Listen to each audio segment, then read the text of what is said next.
Juice WRLD, otherwise known as Jared Higgins, was a kind-hearted human who had a message to help others. As an artist who dealt with his struggles with mental health, drug abuse, and relationships, he used his immense skill to create music to resonate with others.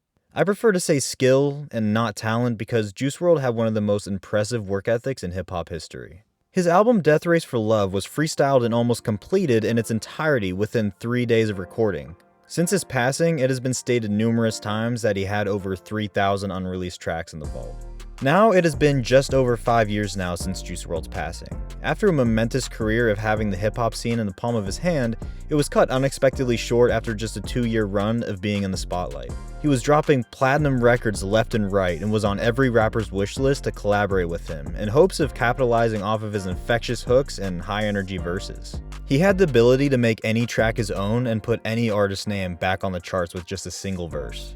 And Juice was someone who wouldn't shy away from being himself. He wore what he wanted to wear, shared his interests outside of music, and was very open about his personal life with fans. It was clear that he had many plans for the future and really wanted to get better for himself to continue doing what he loved. This is why it seriously pains me that this is even a discussion in the first place. Since Juice made such a major impact on millions of people, he made a lot of money in the process. As much as it was well-deserved, later on it was clear that after his passing, the money was put into the wrong hands. Grade A Productions is the label that signed Juice WRLD and his young grasshopper, the Kid Laroi. The label owned by the rapper Lil Bibby played an integral part in the success of Juice WRLD's career. He was signed after Lil Bibby discovered Juice's biggest track to date, Lucid Dreams, on SoundCloud in 2018. Under Grade A, Juice WRLD would release his first 2 studio albums, Goodbye and Good Riddance and Death Race for Love, which are now both multi-platinum releases. After Juice's passing, Grade A would announce that they would continue to release 3 records to honor his legacy. That ended up coming in the form of 3 full-length albums now known as Legends Never Die, Fighting Demons, and The Party Never Ends. But we would also receive 2 anniversary drops for Goodbye and Good Riddance for the 1-year and 5-year anniversary. Legends Never Die was the first to be released following Juice's passing. It was the most polished record in his discography from a production standpoint, in my opinion. It was undeniable that Juice left a massive impact on those who listened to him, and he would go on to sell nearly 500,000 copies in just the first week alone. This felt like a beautiful send-off to Juice's legacy because his family and label publicly expressed their gratitude for the fans' support and love towards Juice. But that wouldn't be enough to convince the public that every move they would make moving forward would have his legacy's best interests at heart. Fighting Demons would follow it, and it just came across like a cash grab that was thrown together with no care for quality or authenticity. The songs felt unfinished, and the production wasn't as strong as his album Death Race for Love, being his last project he was around for. A lot of the songs off the record sounded like demos and throwaways that weren't intended by Juice to be released the way they were left. The album cover itself just felt so unnecessary and irrelevant to any of Juice WRLD's typical imagery. The album sold significantly less in its first week and was received much worse than its first posthumous record. So when the announcement for The Party Never Ends was revealed, the general public already had a sour taste in their mouth with the way Juice's label was handling and respecting the work he left behind. And I'm sure by now, you're aware that this album, released less than a month ago, has been through a lot of controversy lately, regarding Juice WRLD's estate dropping the ball once again. You see, back when Legends Never Die was announced, people were confused because Juice's girlfriend at the time revealed that Juice had almost finished an album titled The Outsiders that was later put on hold for what we would end up receiving.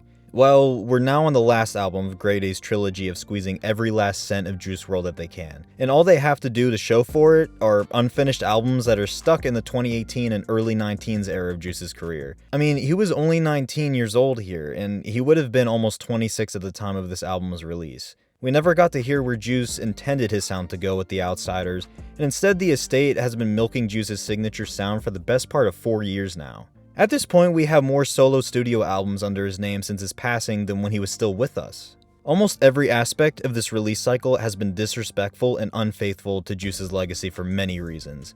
For one, the covers for The Pre-Party and The Party Never Ends are some of the worst album covers I've seen this year. They took the most basic details of what an old person thinks an emo kid is and just threw it on the cover. And besides that, there are plenty of details about this that just scream laziness and lack of inspiration. The album's art by Takashi Murakami is like a PNG of a galaxy with a purple tint over it. How are these 2 album covers made by the same person? It makes no sense. The outer glow on Juice makes it look like a YouTube thumbnail, and not to be disrespectful, but I don't think Juice was ever built like this. It's just an ugly blending of colors and characters that just leaves it as an absolute eyesore and disappointment. And now for the music. I know it's difficult to handle posthumous albums when the expectations are so high, but there is a right way to do it.